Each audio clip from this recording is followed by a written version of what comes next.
Hey guys, in this tutorial, I'm going to show you how to create this really simple and nice jump cut effect in Premiere Pro.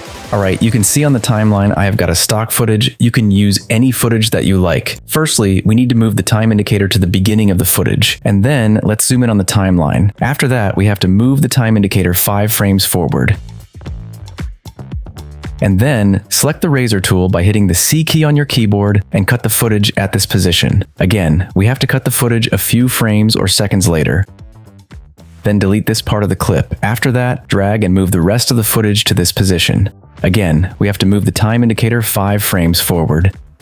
And then, select the razor tool by hitting the C key on your keyboard and cut the footage at this position. Next, we have to skip a few seconds and cut the footage to this position. Then, delete this part of the footage. After that, drag and move the rest of the footage to this position. Repeat this process until you have some short jump cuts. Always leave a gap of 5 frames to trim a small portion of the clip to maintain a smooth flow. Alright, we have already completed 50% of this jump cut effect. Now we need to make it look better. Let's move over to the effects panel to apply some effects to the first cut. Firstly, I'm going to apply a brightness and contrast effect, which will help to adjust the light and shadow in the scene, making it more vibrant and dynamic. Next, we need to apply another effect. This is a black and white effect, which will strip away color and create a classic in the footage. After that, let's move over to the Effect Controls panel to customize all the effects. Firstly, let's move the time indicator to the beginning of the video clip. Now we need to create keyframes for the brightness parameter and the contrast parameter of the brightness and contrast effect by clicking on the stopwatch icon. After that, we have to make the brightness and the contrast parameter value around 50.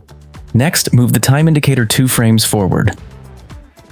Here, we have to make the brightness and the contrast parameter value around 0 by clicking on this reset parameter icon. In the following step, we need to select all the effects that have been applied in the first clip. Once selected, we will copy these effects to ensure we have them ready for use. Next, we need to select the rest of the short clips and paste all the copied effects onto them. Alright, now you can see the jump cut effect is almost complete. Looks already much better with the flashes. Next, let's select any of the short clips. Then, we have to copy the brightness and contrast effect. After that, we need to paste the brightness and contrast effect onto the last video clip. In the next step, we need to create a new adjustment layer inside the project panel. Now click on OK. After that, let's drag and drop the adjustment layer on top of the last video clip. Now, we need to make the adjustment layer 15 frames longer. That's why, let's right-click on the adjustment layer. Next, click on Speed and Duration. Here, we have to make the duration value 15 frames. After that, click on OK. Now, we will add a nice and simple shake effect to the adjustment layer. You can find the shake effect in the description. Alright, the jump cut effect is almost complete. It's time to add some overlays and sound effects. I've already got some overlays and sound effects on my computer. You can download all these assets using the link provided in the video description. Now let's drag and drop the grain overlay in the timeline and place it on the top video layer. And then we have to cut the grain overlay at this position and remove the extra part. After that, let's select the grain overlay and move over to the Effect Controls panel. Now, let's find the opacity section and then click on the Blend Mode drop-down menu and select the Overlay mode from the list. After that, let's drag and drop the dust overlay in the timeline and place it on the top video layer. And then we have to cut the dust overlay at this position and remove the extra part. After that, let's select the dust overlay and move over to the Effect Controls panel. Now let's find the opacity section and then click on the Blend Mode drop-down menu and select the screen mode from the list.